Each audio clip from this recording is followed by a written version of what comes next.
करने जा रहा है कि मैं एक मतलब कि हम ईंट ढोने जा रहे हैं, हम पढ़ाने जा रहे हैं, तो अरे भाई हम पढ़ाने जा रहे हैं, कोई काम ना करने जा रहे हैं, लेकिन इसमें तो कोई काम दिया नहीं है, तो फिर क्या करेंगे? तो क्या है, तो सर एक सेमिनार होने जा रहा है, मतलब इस सेंटेंस में किसी चीज के होने का एहसास हो रहा है, तो वही लिखे हैं there is going to be a seminar here. देखिए बिहार में जल्दी कोई चुनाव होने जा रहा है, वही बना सकते हैं, बस उसी का पास्ट फॉर्म आपको स्ट्रक्चर नंबर 8 में मिलेगा। देखिए बताइए स्ट्रक्चर नंबर 8 में क्या दिया है, कल शहर में बस हड़ताल होने जा रही थी, ये होने जा रही थी, यहाँ पर रही थी भी आ जाएगा कि कल शहर में बस हड़ताल होने जा रही थी, क्या बनाओगे? बनाइए देयर वाज गोइंग। देखिए कौन होने जा रही थी? बस हड़ताल, कर्ता क्रिया एक जगह है तो देयर होने जा रही थी, वाज गोइंग टू बी, और इसके बाद क्या होने जा रही है? बस स्ट्राइक। ठीक है, समझ में आ गया? इन द सिटी, शहर में, और कल तो स्टरडे पास्ट में। अगला देखिए हमने लिखा है कल यहाँ व्याकरण की कक्षाएं होने जा रही थी, तो व्याकरण की कक्षाएं कौन होने जा रही थी? व्याकरण की कक्षा, तो there were going to be grammar classes. देखिए ये क्लासेस प्लुरल में, इसलिए वाच के जगह पे यहाँ क्या लग जा रहा है? वर का, कि there were going to be grammar classes here yesterday. अगला देखिए स्ट्रक्चर नंबर 9, स्ट्रक्चर नंबर 9 थोड़ा सा जरूरी है, हम स्ट्रक्चर नंबर 10 या 15 से जो ही आगे बढ़ेंगे ना, जो ही स्ट्रक्चर नंबर 9 10 से आगे बढ़ेंगे, समझिए हम पहले ही बताए थे कि जो जो आप आगे बढ़िएगा क्यों तो आपको थोड़ा कुछ अलग सेंटेंस और स्ट्रक्चर भी डेंजर मिलेंगे, ये ध्यान देंगे सभी लोग। और दो चीजें सीखनी है। पॉइंट नंबर 1, उस देयर का प्रयोग बहुत तरह के सेंटेंसों में आ जाते हैं और हमको दिखाई नहीं देता है, बेधड़क हम लोग लिखते चले जाते हैं, एक। और दूसरा सेंटेंस क्रिएटिविटी देखेंगे कि सेंटेंस कैसे क्रिएट हो रहे हैं, ताकि हम भी इमेजिनेशन करेंगे तो वैसे तरह के सेंटेंस बना सकते हैं। देखिए इसमें क्या लिखा है? Has been, have been. सभी लोगों ने प्रेजेंट परफेक्ट कंटिन्यूअस पढ़ा है ना, प्रेजेंट परफेक्ट कंटिन्यूअस टेंस। अभी किसी को कह दिया जाए ना कि राम 2 वर्षों से अंग्रेजी सीख रहा है, तो हमें लगता है कि सभी लोग बना देंगे कि sir Ram has been reading English या लर्निंग इंग्लिश फॉर 2 ईयर्स, 2 वर्षों से बना देगा। लेकिन देखिए उसी कंटिन्यूअस टेंस का है कि 1 सप्ताह से ऑटो हड़ताल चल रहा है, उसी टेंस का है। कोई ऐसे बच्चे ट्रांसलेशन में भी याद करता है कि सर रहा है, रही है, रहे हैं दिया हो, अब प्लस टाइम दिया हो, तो मैं समय नहीं दिया है, देखिए था रहा रही है समय दोनों दिया है ना, ऐसे भी पकड़ में आ रहा है। दूसरी बात नियम ग्रामर पर चलिए तो कहता है कि 1 सप्ताह से हड़ताल चल रही है, तो प्रेजेंट परफेक्ट कंटिन्यूअस टेंस क्या कहता है कि कोई कार्य पास्ट में शुरू हुआ और अभी चल रहा है और आगे तक। तो देखिए 1 सप्ताह से ऑटो हड़ताल चल रहा है, तो 1 सप्ताह से का मतलब क्या हुआ? पास्ट में शुरू हुआ 1 सप्ताह से, आज चल रहा है, अभी क्या है? जारी। तो an action which began in the past and is still continue, और जो अभी जारी। प्रेजेंट परफेक्ट कंटिन्यूअस क्या लगता है? Has been, have been. तो हम लोग जो उस टाइप का सेंटेंस बनाते हैं ना, तो उसमें देयर के भी सेंटेंस होते हैं, हम लोग को दिखता नहीं है। लेकिन यहाँ देखिए, यहाँ 1 सप्ताह से बस हड़ताल चल रहा है, कौन चल रहा है? ऑटो हड़ताल से बस हड़ताल। तो देखिए कौन चला? तो there has been an auto strike here for a week. यहाँ देखिए, यहाँ सुबह से बिजली कटौती क्यों हो रही है? Why has there been power cut here since the morning. अगर कोई ना सेंटेंस देना बोले ना sir present perfect continuous tense हम लोग पढ़ लिए हैं, ठीक है, तो बच्चा क्या याद रखता है? हैज हैव बीन के बाद क्या लगता है? V4। उसके दिमाग नहीं चलेगा कि हैज हैव बीन के बाद V4, हैज हैव बीन के बाद V4, वो दिमाग पे ही चलता है। तो एक बार उसको ये सेंटेंस देकर देखिए तो बच्चे को पता चलेगा अरे यार ये तो हमको प्रेजेंट परफेक्ट कंटिन्यूअस टेंस की आधा जानकारी मिली है। अति प्राचीन काल से दहेज प्रथा रही है।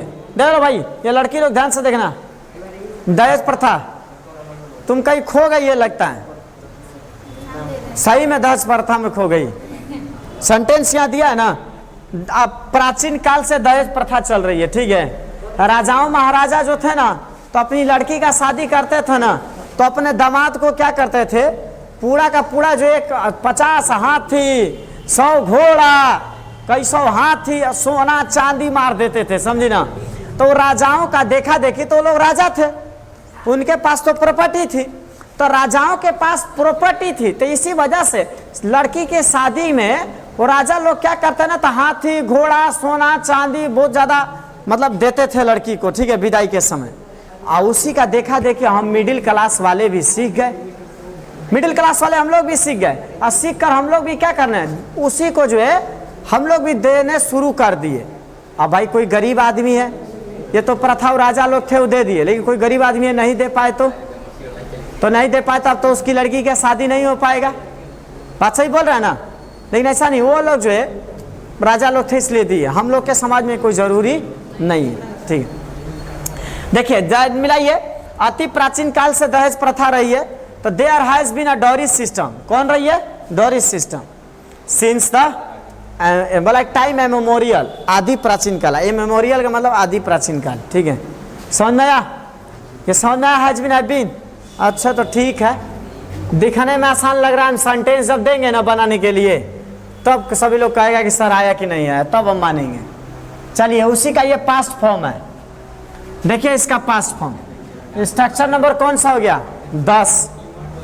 10 पर आ गए हम लोग, ठीक है, बहुत इजी हो गया, 10 पर आ गए। चलिए देखिए यहाँ देखिए, वो आदिकाल से हमारे समाज में प्रथा रही है तो प्रेजेंट में गया, और रही थी तो ये क्या हो गया? पास्ट।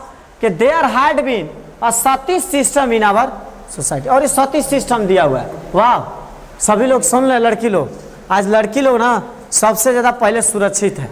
ये सुरक्षित किसके वजह से है? राजा जी के चलते। कौन राजा जी? राजा राम मोहन राय, ठीक है, उनके चलते लड़की सुरक्षित है। नहीं तो पहले एक समय था, पता है ना उन लड़कियों को क्या किया जाता था? वो लड़कियों का जो है विधवा होने पर तुरंत उसको क्या कर दिया जाता था? जला दिया जाता था। और वो लड़की अगर खूब दुख से चिल्लाए ना तो उसके लिए क्या करता था लोग कि ढोल मजीरा बहुत तेजी से बजाते थे लोग। क्या समझ लड़की की, ताकि उसकी रोने की आवाज़ से कोई मोहित ना हो सके, और लड़की चिल्ला के मर जाती थी। तो इसका मतलब आज लोग, लेडीज लोग बहुत सुरक्षित है। इसी वजह से हम लोग को लगता है कि बहुत ज़्यादा सिर पर चढ़ गई है सब, ठीक है। ऊपर से आरक्षण या रक्षण मिला है। चलिए देखिए, आरक्षण इतना मिल गया है कि एक बार एक लड़की जो है बोर्ड का एग्जाम दी, और बोर्ड का एग्जाम देने पर क्या कर दी कि क्वेश्चन आंसर गलती उसका हुआ, तो क्वेश्चन आंसर गलती होने पर क्या कर दी थी कि कॉपी का पेज फाड़ दी, एक पेज फाड़ कर फेंक दी, और एक पेज फाड़ कर क्या कर दी कि पॉकेट में ले ली, ताकि भाई एग्जाम के दौरान गार्डिंग में पकड़ा ना पाए। तो पेज तो फाड़ ली तो सोचेगी कि तो अब पकड़ाएंगे नहीं, लेकिन जब कॉपी चेक करने के लिए गया ना तो चेकर तो कॉपी देखेगा ना कि इतनी कॉपियाँ चेक हुई, भाई इतने पेज किए, 2 पेज गायब है। तो अगर कॉपी अगर चेक करने वाले ने तुरंत किसको कह दिया? अपने जो भी हेड होते हैं ना, एचई होते हैं हेड एग्जामिनर, तो जो हेड एग्जामिनर थे उनको दे दिए कि सर 2 पेज गायब है, अभी पहले ही से गायब हमको मिला है, आने तो आने वाले भविष्य में लड़की कॉपी मंगाएगी तो हम जैसे लोग पर आरोप लग जाएगा। उस पर तुरंत यूएफएम का केस हो गया, अनफेयर मीन्स का, ठीक है। और तुरंत जब कॉपी लाया गया तो लड़की आज तक से वो कॉपी पॉकेटे में रखी थी। हम क्या कहें, लड़की लोग बहुत तेज है, बहुत तेज है, सच में बता रहे हैं, ठीक है। चलते हैं आगे, बनाइए इसको, क्या बनेगा? दूसरा स्ट्रक्चर देखिए। अच्छा ये भी देखिए, भारत में 200 साल तक विदेशी शासन रहा। तो अब इसमें देखिए, ये समझिएगा, जो पास्ट परफेक्ट कंटिन्यूअस टेंस हम लोग पढ़ते हैं उससे थोड़ा सा ये डिफरेंट सेंटेंस सबको दिखाई दे रहा होगा, नहीं दिखाई दे रहा है? हम कह दें कि वह 2 वर्षों से यहाँ काम कर रहे थे, वो एक सेंटेंस अलग हो गया कि वह काम कर रहा था, लेकिन इसमें तो कोई काम नहीं करने वाला है, खाली इसमें दिखाई दे रहा है कि भाई इतना साल तक ये चीज रहा या चीज था, वैसे चीज का बोध हो रहा है ना इसमें। या दूसरा नियम देख लीजिए, कौन रहा? तो विदेशी शासन रहा, कर्ता क्रिया दोनों एक जगह पकड़िए। तो समय तक रहा, तो इसका मतलब पास्ट परफेक्ट कंटिन्यूअस, इसलिए देयर के बाद क्या लेगा? Had been a foreign rule in India for 2 years। और भी देख लीजिए, भारत में मुगल शासन कितने समय तक रहा? इंट्रोगेटिव है, how long had there been a Mughal rule in India for. इसमें देखिए दिमाग लगाना, हमने कहा ना सेंटेंस भी सीखना है, रूल्स भी सीखना है। अब देखिए इसमें क्या है? स्ट्रक्चर नंबर 11, स्ट्रक्चर नंबर 11 में जो है, ठीक है, स्ट्रक्चर नंबर 11 में इसमें हम क्या समझाएं? ये देखिए, हैज टू हैव टू क्या होता है, पहले बात समझिएगा। पहले हम आपको ये बता दें कि जो हैज टू हैव होना, चाहे हैज के साथ इन्फिनिटिव हो, इन्फिनिटिव का मतलब क्या होता है? टू प्लस भर। अगर कभी भी हैज के बाद इन्फिनिटिव हो ना तो दो ही चीज शो होती है, नेसेसिटी या ऑब्लाइजेशन, मतलब जरूरी या मजबूरी, यही दो चीजें शो होगी अगर हैज हैव के साथ इन्फिनिटिव है तो। ये ध्यान दीजिएगा, ठीक है। जैसे देखिए शादी को सफल बनाने के लिए कुछ लेन देन करना पड़ता है, जरूरी है। समझ में आ रही है ना लड़की लोग को मेरा बात? सेंटेंस हम भी बहुत सोच सोच के लिखे हैं कि भाई देखो शादी के को सफल, ऐसे भी शादी ही नहीं सब कुछ के लिए कुछ ना कुछ लेन देन करना पड़ता है, जरूरी है, ठीक है। लेकिन अब धीरे धीरे समाज सुधर रहा है, लड़की सब जानती है, अब लड़की सब ना अपना वो भी स्टेटस देख रही है, बना ले। जब IAS IPS अधिकारी बन जाती है लड़की, चाहे डॉक्टर बन जा रही है, तो सीधे अपने बराबरी का देखती है कि मेरे बराबर का कोई है कि नहीं है, नहीं तो 2 इंच आगे का देखती है सब। लड़की पहले से बहुत चालाक हो गई, अब मूर्ख नहीं रही, सब बहुत आगे निकल गई है लड़की सब, ठीक है। ये कहना गलत है कि लड़की सब पीछे है ना, अरे बाप रे बाप बड़ी आगे चली गई है। बनाइए, शादी को सफल बनाने के लिए कुछ लेन देन जरूरी है। देखिए there has to be some give and take, कुछ लेन देन करना पड़ता है या जरूरी है फॉर मैरिज टू सक्सीड, शादी को सफल बनाने के लिए। दूसरा देखिए समस्या का समाधान होना जरूरी है, यहाँ जरूरी है भी लिख दे सकते हैं, समस्या का समाधान होना जरूरी है। देखिए कौन होना जरूरी है? समाधान। तो there has to be a solution to the problem. कहिएगा सर ये देयर से बनेगा, तो हाँ अभी तक से जितना सेंटेंस लिख रहे हैं सब देयर से बनेगा, देयर के सिवा कुछ नहीं लग सकता इन सेंटेंसों में। यही सीखना इसमें, क्यों? क्योंकि देखिए इसमें हमने कहा था कि कोई ऐसा सेंटेंस आ जाए जिस सेंटेंसों में क्या हो, किसी व्यक्ति या वस्तु के होने का बोध हो, उसमें कोई काम का नहीं बोध होगा कि उसमें कोई काम कर रहा है, कि सर पढ़ा रहे हैं तो टीचर इज टीचिंग, काम कर रहे हैं, इसमें कोई काम है? देखिए तो कोई दिया है कि कौन काम? समस्या का समाधान होना जरूरी है। लीजिए में कोनो काम है, खाली बस ये बता जाए कि किसको जरूरी है तो समस्या के समाधान। जैसे उसमें था ना कि एक राजा थे तो देयर वाज ए किंग, एक लड़का है तो देयर इज अ बॉय, एक प्रश्न है तो देयर इज अ क्वेश्चन। अब वैसे एक प्रश्न जरूरी है तो there has to be a question.